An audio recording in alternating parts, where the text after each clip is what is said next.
बड़ी खबर चित्तौड़गढ़ केंद्रीय पर्यटन एवं संस्कृति मंत्री अर्जुन राम मेघवाल आज चित्तौड़गढ़ दौरे पर रहे। देर शाम चित्तौड़गढ़ पहुंचे, जहां उन्होंने दुर्गा स्थित जोहार स्मृति स्थल का जोहर शिलालेख का लोकार्पण करने के बाद पुरातत्व विभाग को नटराज की दुर्गा प्रतिमा सुपुर्द की।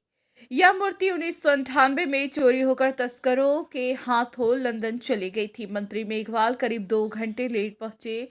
यहां जोहर स्मृति संस्थान के अध्यक्ष राव नरेंद्र सिंह सहित पदाधिकारियों की मौजूदगी में तीनों ही जोहर के शिलालेख का लोकार्पण करने के पश्चात कुंभा महल पहुंचे, जहां नटराज की मूर्ति की सुपुर्दगी का कार्यक्रम था।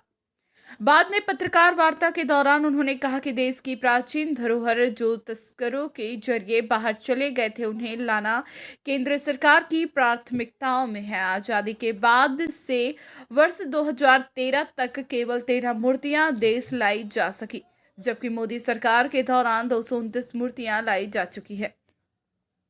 अभी भी बड़ी संख्या में मूर्तियों सहित धरोहर कई देशों में पड़ी है, जिन्हें लाने के प्रयास किए जा रहे हैं। समारोह में कपाशन विधायक अर्जुन लाल जी, नगर पार्टी नेता रंजीत सिंह, चित्तौड़गढ़ प्रधान देवेंद्र कंवर, जिला कलेक्टर अरविंद कुमार पोशवाल सहित शहर के लोग मौजूद थे।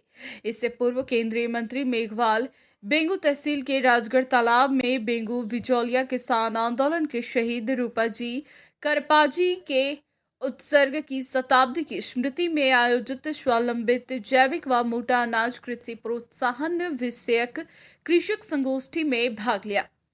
इस अवसर पर मंत्री ने कहा कि प्रधानमंत्री ने मोटे अनाज के महत्व को समझते हुए वर्ष 2018 को राष्ट्रीय मोटा अनाज वर्ष घोषित किया था।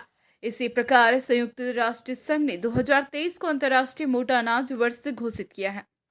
केंद्र सरकार जैविक कृषि को बढ़ावा देने के लिए संकल्पित है। इस दौरान उन्होंने मैनाबाई के भजन का गायन भी किया। सांसद जोशी ने उपस्थित लोगों को जैविक कृषि अपनाने का संकल्प लेने को कहा। देखिए, जो मूर्तियां चोरी हो जाती थी और चोर आर्थिक प्रलोभन में आकर के दूसरे देशों को बेच देते थे, कोई गैंग रहती थी, उसमें तस्करी के माध्यम से भी ये मूर्तियां चली जाती थी। लेकिन वापस लाने के प्रयास में मोदी जी के सत्ता में आने के बाद इसमें तेजी आई, और तेजी इसलिए आई कि ये हमारी प्रायोरिटी एरिया हो गया। ये भारतीय धरोहर है। कोई ऐसी मूर्ति अनमोल भी हो सकती है और अनमोल और उसका मूल्य हो ही नहीं सकता, वो हमारी धरोहर, इसलिए वापस हमारे ही पास ही आनी चाहिए। तो दूसरे देशों में जब भी प्रधानमंत्री जी जाते हैं, कोई और कल्चर मिनिस्टर जाते हैं, पर्यटन मंत्री जाते हैं, तो हमारे एजेंडा का एक परमानेंट पार्ट हो गया कि आपके देश में कितनी मूर्ति।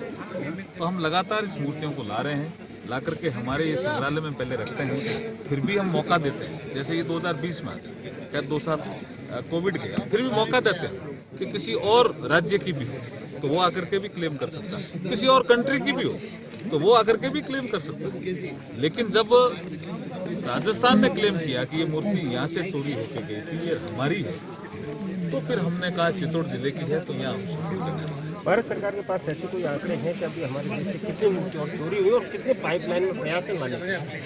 देखिए, आंकड़े भी हैं, लेकिन ये आंकड़े उजागर करने वाले नहीं हैं। थोड़े हम प्रयास कर रहे हैं, लेकिन हाँ, मूर्तियाँ काफ़ी अभी भी हैं निश्चित रूप से। लेकिन हम लगातार ला रहे हैं। लगातार आप देखेंगे कुछ तो अभी हमारे यहाँ पड़ी है, जिसमें कुछ तमिलनाडु ने क्लेम किया तो हमने 7 मूर्तियाँ एक साथ उनके साथ, क्योंकि उसमें कुछ राज्यों का भी अलग अलग क्लेम होता है, कोई कहता हमारी, कोई कहता हमारी, थोड़ा समय लगता है। कुछ पड़ी भी है, आकर के भी पड़ी है, लेकिन 229 का फिगर बड़ा है। देश आज़ाद से और 2013 तक खाली 13 मूर्तियां आई और अब 229 आई, ये बड़ा फिगर है। इसका मतलब हमारा प्रायोरिटी एरिया है।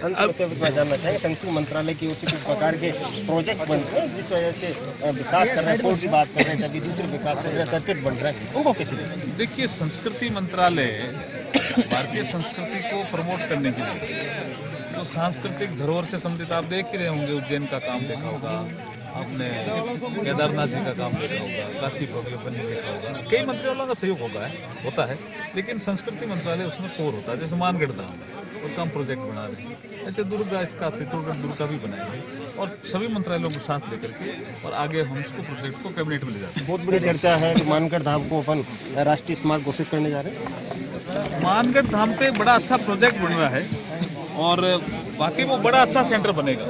दर्जा क्या होगा, क्योंकि चारों राज्यों की सहमति चाहिए उसमें। जमीन अभी राजस्थान के पास है।